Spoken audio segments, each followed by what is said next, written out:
The town of Santa Rosalia has been familiar to the world of mining for over 100 years. In fact, after the end of the Mexican-American War, a big boom of copper and gypsum hit, and Santa Rosalia became the largest copper mining and smelting operation in Mexico. Today, Baja Mining Corporation, or Baja, a mining development company listed on the Toronto Stock Exchange, has the challenge of developing Boleo, Mexico's largest copper-cobalt deposit. Baja Mining Corp is a British Columbia company, the shares of which are listed for trading on the Toronto Stock Exchange. It's working in developing the El Boleo project in Santa Rosalia, Baja California, Mexico.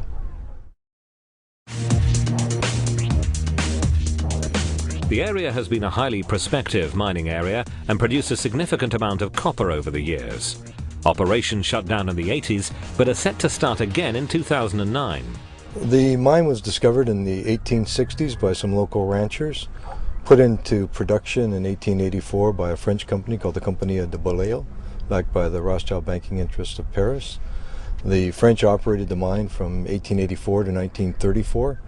During that period, they direct smelted run-of-mine ore to produce, to process about 14 million tons of ore at an average grade of 5% copper.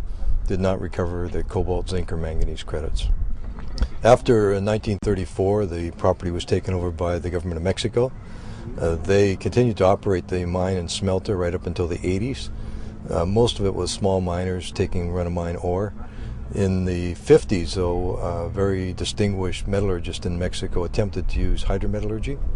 He was way ahead of his time. However, hydrometallurgy hadn't caught up to Boleo yet. He was able to recover about 50% of the copper, but did not get the cobalt, and maybe got a little bit of zinc. They tried that right up until the 70s, and then after that there was just small operations by local miners feeding the smelter, which mainly did custom smelting of ore.